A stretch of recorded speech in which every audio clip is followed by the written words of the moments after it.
So guys, जैसा कि हमने पिछले एपिसोड में देखा, जियोयान स्टोन गेट से बाहर निकल आया था। उसे देखकर मेडुसा और बाकी सभी काफी खुश थे। अब स्टोन रियल में पूरी तरह से जीवी पाइथन ट्राइब के लिए ओपन हो चुका था, इसीलिए वो एक खुशखबरी याओ मिंग को देने जा रहे थे। लेकिन तभी जियोयान को एशियन व्हाइट ड्रैगन क्लेन का ऑरा महसूस हुआ, क्योंकि वहाँ कमांडर कीना चुका था, जो नॉर्थर्न ड्रैगन आइलैंड का दूत था। वो तीनों ड्रैगन आइलैंड के लोगों के साथ मिलकर जीएन पर हमला करने की प्लानिंग कर रहे थे और अपनी जीत सुनिश्चित करने के लिए जीवी पाइथन ट्राइब के साथ एक अलायंस बनाना चाहते थे। जैसे ही जियोयान को ये बात पता चली, उसने कमांडर किन को बुरी तरह पीटा और उसे वहाँ से बाहर फेंक दिया। अब सीन बदलता है और हमें ड्रैगन आइलैंड दिखाया जाता है। तीनों ड्रैगन आइलैंड्स के मेंबर्स जीएन के ईस्ट आइलैंड पर हमला कर चुके थे, लेकिन पूरा आइलैंड एक मजबूत प्रोटेक्शन बैरियर से घिरा हुआ था। एल्डर हुओजा, जो एक हाफ फाइट संत था, लगातार ईस्ट आइलैंड के सैनिकों पर दबाव बना रहा था ताकि वो प्रोटेक्शन बैरियर खोल दे, लेकिन ईस्ट आइलैंड के लोग किसी भी कीमत पर झुकने को तैयार नहीं थे। एल्डर हुओजा ताना मारते हुए कहता है, तुम ईस्ट आइलैंड वाले खुद को बहुत बड़ा समझते हो, लेकिन असल में तुम बेहद कमजोर हो। बस इस बूढ़ी ईस्टर्न ड्रैगन आइलैंड के प्रोटेक्शन शील्ड पर ही भरोसा किए बैठे हो। इस पर एल्डर किएन जुआन हंसते हुए कहती है, तो वो बस एक छोटी सी लड़की है, उसके पास रूल करने की जरा भी काबिलियत नहीं है। आखिर वो पूरे ड्रैगन आइलैंड को लीड कैसे कर सकती है? एल्डर हुओजा ठंडी मुस्कान के साथ कहता है, जल्दी हेवन डीमन फिनिक्स ट्राइब की अलायंस टीम भी यहाँ पहुँच जाएगी, फिर हम सब मिलकर ईस्टर्न ड्रैगन आइलैंड पर सीधा हमला करेंगे और उन्हें तुरंत खत्म कर देंगे। अब सीन शिफ्ट होता है जीवी पाइथन ट्राइब के रॉयल हॉल में। यहाँ तीनों एल्डर याओ मिंग को रिपोर्ट दे रहे थे। वो कहते हैं, उन दो सरदारों के अलावा जो ट्रेनिंग के लिए बाहर गए हुए हैं, बाकी सभी सरदार हमारे क्लेन में वैसे ही बने रहे हैं। उन्होंने आपके प्रति पूरा समर्पण जताया है और वो आपके लिए कोई परेशानी क्रिएट नहीं करेंगे। याओ मिंग संतुष्ट होकर कहते हैं, तुमने बहुत अच्छा काम किया है। फिर वो आगे आदेश देते हैं, जो दो सरदार बाहर रह गए हैं उन्हें बुलाने के लिए हमारे मैसेंजर भेज दो। तीनों एल्डर उनकी बात समझ जाते हैं। याओ मिंग आगे कहते हैं, रॉक स्केल और ग्रीन लीफ पाइथन कबीले काफी दूर इलाकों में बसे हुए हैं, इसीलिए सबसे पहले हमें वहाँ जाने वाले रास्तों को रिपेयर करना होगा ताकि हमारे रिश्ते और मजबूत हो सके।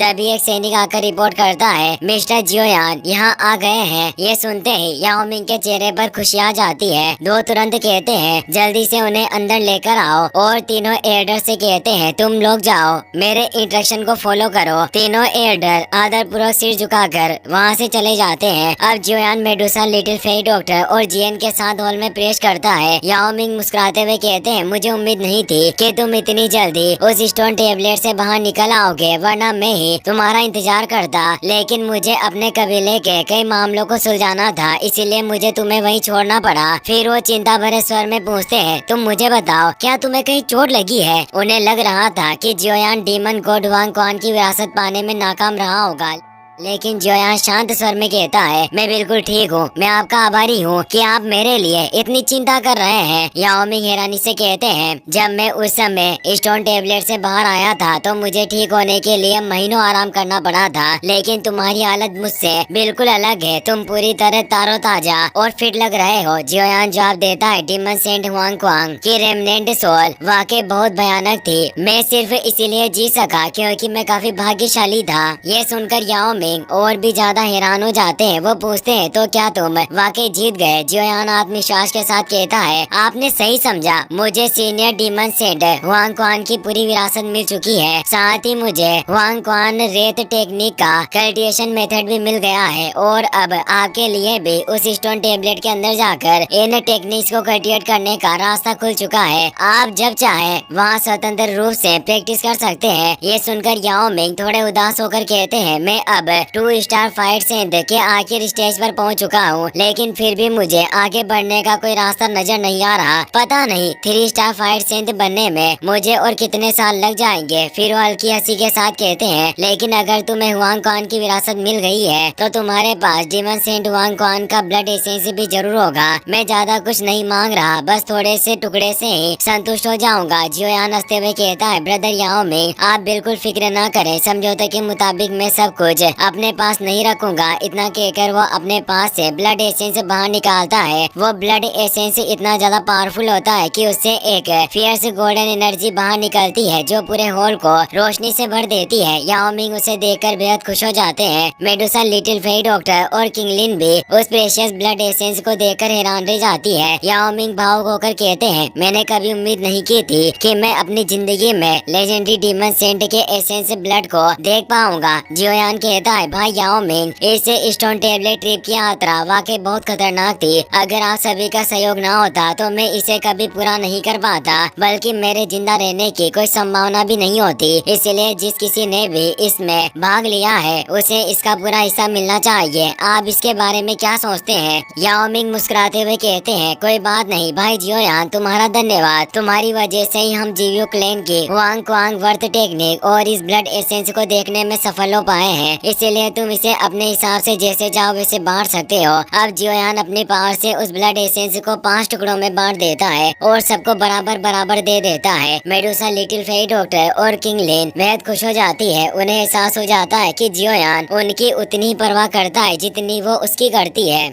याओ मिंग ब्लड एसेंस पाकर खास तौर पर बहुत खुश थे क्योंकि अब वो 3 स्टार फाइट सेंट बन पाएंगे। जियोयान मनी मन सोचता है, मैंने अपनी स्पेस रिंग में पहले ही ब्लड एसेंस की एक ड्रॉप अपने मास्टर के लिए संभाल कर रख ली है। ये उनके लिए हाफ फाइट सेंट से 1 स्टार फाइट सेंट तक पहुंचने के लिए काफी होगी। याओ मिंग आत्मविश्वास से कहते हैं, इस ब्लड एसेंस के साथ मुझे पूरा यकीन है कि मैं 3 सालों के अंदर 3 स्टार फाइट सेंट तक पहुँच सकता हूँ। तभी जियोयान कहता है, भाई याओ मिंग, मैं आपसे एक और चीज मांगना चाहता हूँ। याओ मिंग विनम्रता से जवाब देते हैं, लिटिल ब्रदर जियोयान, तुम्हें संकोच करने की बिल्कुल भी जरूरत नहीं है। तुम्हें जिस भी चीज की जरूरत हो बस मुझे बता दो। मेरा कबीला तुम्हारी जरूरतों को पूरा करने के लिए अपनी सारी ताकत लगा देगा। अब सभी हॉल में बैठकर आपस में बात करते हैं। जियोयान कहता है, भाई याओ मिंग, जब आप कबीले के मामलों को संभाल रहे थे क्या किसी ने आपको ये बताया कि एशियन वॉइड ड्रैगन क्लैन आपके साथ अलायंस बनाना चाहता है? याओ मिंग जवाब देते हैं, हाँ, एक एल्डर ने मुझे इसके बारे में बताया था और मेरे भाई याओ जियोटियन ने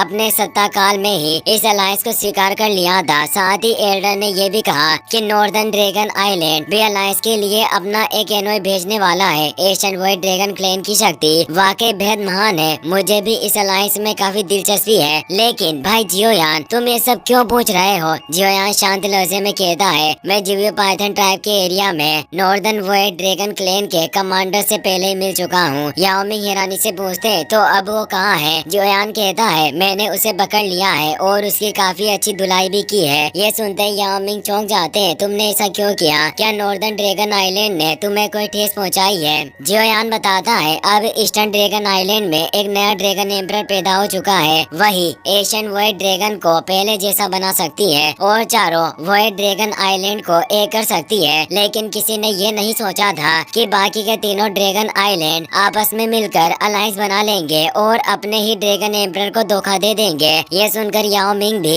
हैरान रह जाता है। जियोयान आगे कहता है, वो तीनों ड्रैगन आइलैंड सत्ता के भूखे हो चुके हैं। उन्होंने अपने कबीले के सम्मान को पैरों तले रोनते हुए अपने ही एम्परर के खिलाफ खड़े होने का फैसला कर लिया है। इतना ही नहीं, उन्होंने अपने सबसे कट्टर दुश्मन हेवन डेमन फिनिक्स ट्राइब के साथ भी हाथ मिला लिया है। उन्हें जरा भी परवाह नहीं है कि इससे उनका अपना एशियन वॉइड ड्रैगन ट्राइब खतरे में पड़ जाएगा। वो चारों तरफ से ईस्टर्न ड्रैगन आइलैंड को निशाना बनाना चाहते हैं। याओ मिंग को भी नॉर्दर्न ट्राइब के लोगों पर गुस्सा आ जाता है। वो गंभीर आवाज में कहता है, वाकई ये लोग बेहद कमीने हैं जो अपने ही एम्परर को धोखा देने के लिए दुश्मनों से हाथ मिला रहे हैं। मुझे भी अपनों ने ही धोखा दिया था और मैं अच्छी तरह से समझता हूँ कि जब कोई अपना धोखा देता है तो वो दर्द कितना गहरा होता है। लेकिन भाई जियोयान, ये सब एशियन वॉइड ड्रैगन कबीले के आंतरिक मामले हैं, क्या तुम इसमें दखल देना चाहते हो? जियोयान जवाब देता है, भाई याओ मिंग, शायद आप अभी तक नहीं जानते, लेकिन मैं ईस्टर्न ड्रैगन आइलैंड के नए ड्रैगन एम्परर को काफी लंबे समय से जानता हूँ। हमने साथ जीने और मरने की कसम खाई है, सिर्फ एशियन वॉइड ड्रैगन कबीले के ही नहीं, अगर पूरा आसमान भी उनके खिलाफ हो जाए तब भी मैं उसकी मदद करूँगा। मेडुसा, लिटिल फेई डॉक्टर और किंग लिन तीनों उनकी बात से सहमत होती है। याओ मिंग भी समझ जाता है कि जियोयान के लिए जियन कितनी मायने रखती है। जियोयान कहता है, मेरी आपसे सिर्फ एक ही गुजारिश है भाई याओ मिंग, आप नॉर्दर्न ट्राइब का साथ मत दीजिए और इसे एशियन व्हाइट ड्रैगन वाले मामले से दूर रहिए ताकि मेरी दोस्त को कोई परेशानी ना हो। लेकिन याओ मिंग जवाब देता है, तुम मुझसे पूरे जियो पाइथन ट्राइब को इस मामले से दूर रहने के लिए कह रहे हो, लेकिन मैं ऐसा नहीं कर सकता। ये सुनकर सभी हैरान रह जाते हैं। याओ मिंग मुस्कुराते हुए कहता है, तुम्हारे नए ड्रैगन एम्परर दोस्त जियन को अभी भी अलायंस की जरूरत है, इसलिए मैं भी तुम्हारी इस क्रेजी राइड में शामिल होना चाहता हूँ। हम साथ मिलकर लड़ेंगे। जियोयान ये सुनकर काफी खुश हो जाता है और कहता है, वाकई बहुत अच्छा रहेगा। मेडुसा और लिटिल फेई डॉक्टर भी खुश हो जाती है। याओ मिंग पूछता है, हम वहाँ जाने के लिए कब निकलेंगे? जियोयान जवाब देता है, जैसे ही हेवन डीमन फिनिक्स ट्राइब आगे बढ़ेगा हम उन्हें रोकने पहुँच जाएंगे, लेकिन उससे पहले मैं आपके जीवी येलो स्प्रिंग को कुछ समय के लिए उधार लेना चाहता हूँ क्योंकि मेडुसा को वहाँ कल्टिवेशन करनी है। अब सीन बदलता है। जियोयान और मेडुसा जीवी येलो स्प्रिंग पहुँच चुके होते हैं। जियोयान को मेडुसा की फिक्र हो रही थी, इसीलिए वो उसे अकेला नहीं छोड़ना चाहता था। वो कहता है, इस कल्टिवेशन में काफी लंबा समय लग सकता है। मेडुसा शांत स्वर में कहती है, तुम जा सकते हो, लेकिन जियोयान बोलता है, ये जगह वास्ट, डार्क, कोल्ड एनर्जी से भरी हुई है। यह बेहद एक्सट्रीमली कोल्ड और डेंजरस है, तुम्हें बहुत केयरफुल रहना होगा। मेडुसा जवाब देती है, मेरे बिस्ट फॉर्म 7 क्लड हेवन स्लोइंग पाइथन पहले से ही कोल्ड एनर्जी से भरा हुआ है, इसलिए ये मेरे लिए एवोल्यूशन की एक परफेक्ट अपॉर्चुनिटी है। इतना कहकर वो पानी की तरफ आगे बढ़ जाती है। जियोयान उसे काइलिन कहकर रोकता है। वो गहरी सांस लेता है, उसके पास पहुंचता है और अपनी रिफाइन की हुई टियर 9 ट्रेजर पिल ग्रेट बॉडी से रिटर्न पिल उसे दे देता है। वो कहता है, इस 9 टियर पिल से तुम्हारे हाफ फायर स्ट्रेंथ तक पहुंचने की संभावना काफी बढ़ जाएगी। इसे क्रिटिकल मोमेंट में इस्तेमाल करना। मेडुसा इसके लिए जियोयान को धन्यवाद कहती है। दोनों एक दूसरे को प्यार भरी नजरों से देखते हैं। फिर मेडुसा कहती है, मुझे जाना होगा। जियोयान कहता है, मुझे नहीं पता तुम्हारी ये कल्टिवेशन कितने दिनों तक चलेगी। अगर इस बीच मुझे ईस्टर्न ड्रैगन आइलैंड जाना पड़ा तो मैं यहाँ याओ मिंग से कहकर कुछ गार्ड्स भेज दूंगा। मेडुसा की मुस्कान के साथ सोचती है, ये लड़का वाकई मेरी बहुत परवाह करता है। लेकिन फिर वो कठोर अंदाज में कहती है, जियन की सुरक्षा की जिम्मेदारी मैं तुम्हारे ऊपर छोड़ रही हूँ। अपना ख्याल रखना और याद रखना तुम्हारी ये जिंदगी इस रानी की अमानत है। इतना कहते ही वो अपने 7 क्लड हेवन स्लोइंग पाइथन फॉर्म में ट्रांसफॉर्म हो जाती है। लेकिन उसकी आंखों में सिर्फ जियोयान की झलक थी। जियोयान के लिए ये एक फ्रीजिंग मोमेंट होता है। उसे एहसास हो जाता है कि मेडुसा उसे दिल से प्यार करती है। वो धीरे से कहता है, तुम अपना ख्याल रखना।